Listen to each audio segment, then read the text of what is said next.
ಇನ್ನೊಂದು ಕಡೆಗೆ America airbase ಅನ್ನು ಗುರಿಯಾಗಿಸಿಕೊಂಡು ಇರಾನ್ ಕೂಡ ದಾಳಿ ಮುಂದುವರಿಸ್ತಾ ಇದೆ. ದುಬೈನ ಪಾಮ್ ಜುಮೇರಾದಲ್ಲಿ ದೊಡ್ಡ ಸ್ಫೋಟ ಆಗಿದೆ.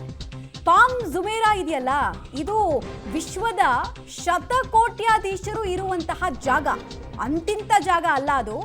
ಹೇಳ್ತೀವಿ ನಿಮಗೆ ಡೀಟೇಲ್ಸ್ ಅನ್ನ ಅದ್ರ ಬಗ್ಗೆ. ಇಲ್ಲೂ ಅಟ್ಯಾಕ್ ಮಾಡಿದೆ ಇರಾನ್ ಅನ್ನೋದು ಗೊತ್ತಾಗ್ತಾ ಇದೆ. ಆ ಮೂಲಕ ಕಿರೀಟ ನಾವು ಕಿತ್ಕೊಳ್ಳೋಕೆ ಬರುತ್ತೆ ಅಂತ ದುಬೈಗೂ ಎಚ್ಚರಿಕೆಯನ್ನು ಕೊಡ್ತಾ ಇದ್ದಾರೆ. ಪಾಮ್ ಟ್ರೀ ಆಕಾರದಲ್ಲಿ ಇಡೀ ಐಲ್ಯಾಂಡನ್ನು ನಿರ್ಮಾಣ ಮಾಡಿದ್ದಾರೆ. ಫಸ್ಟ್ ಮ್ಯಾನ್ ಮೇಡ್ ಐಲ್ಯಾಂಡ್ ಇದು. ಇದ್ರ ವಿನ್ಯಾಸ ನೋಡೋದಕ್ಕೆ ಅಂತಲೇ ಲಕ್ಷಾಂತರ ಜನ ಇಲ್ಲಿಗೆ ಬರ್ತಾರೆ. ಶತಕೋಟ್ಯಾಧೀಶರೇ ಇರೋದು, ಅವರೇ ವಿಲ್ಲಾಗಳನ್ನು ಇಲ್ಲಿ ತೊಗೊಂಡಿರೋದು. ನಮ್ಮ ದೇಶದಲ್ಲಿ ಶಾರುಖ್ ಖಾನ್ ಅವರು ಅಲ್ಲಿ ಒಂದು ವಿಲಾನ್ ಹೊಂದಿದ್ದಾರೆ.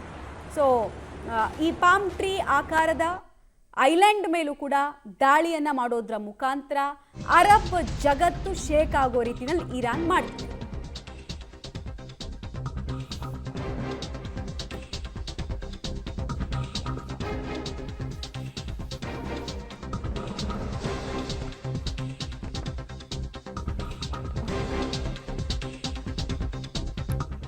ನೋಡಿ, ಇರಾನು ಜಲಮಾರ್ಗವನ್ನೇ ವೆಪನ್ ಮಾಡ್ಕೊಂಡಿದೆ, ಹಾರ್ಮೋಸ್ ಜಲಸಂಧಿ ಅಲ್ವಾ. ಅಮೆರಿಕ ಕೂಡ ಇರಾನ್ನ ಜಲಮಾರ್ಗವನ್ನೇ ವೆಪನ್ ಮಾಡ್ಕೊಂಡಿದೆ. ಹೇಗೆ ಅಂದರೆ, ನೀರು ಸಂಸ್ಕರಣಾ ಘಟಕ ಇರಾನ್ ಅತಿ ಹೆಚ್ಚು ಅವಲಂಬಿತವಾಗಿದೆ. ಅಂದರೆ ಇರಾನ್ನಲ್ಲಿ ಬರುವಂತಹ ಶುದ್ಧ ಕುಡಿಯೋ ನೀರು ಸಮುದ್ರದಿಂದಲೇ ಬರಬೇಕು. 80% ಈ ಶುದ್ಧ ಕುಡಿಯೋ ನೀರಿನ ಘಟಕದಿಂದಲೇ ಉತ್ಪತ್ತಿ ಆಗೋದು. ಇಲ್ಲಾಂದರೆ ಉಪ್ಪು ನೀರನ್ನು ಹೆಂಗೆ ಕುಡಿಯೋದಕ್ಕಾಗುತ್ತೆ? ಬಾಯಾರಿಕೆಯಿಂದ ಸಾಯ್ಬೇಕು ಜನ. ಸೊ ಅಲ್ಲೇ ಅಟ್ಯಾಕ್ ಮಾಡ್ತಾ ಇದ್ದಾರೆ.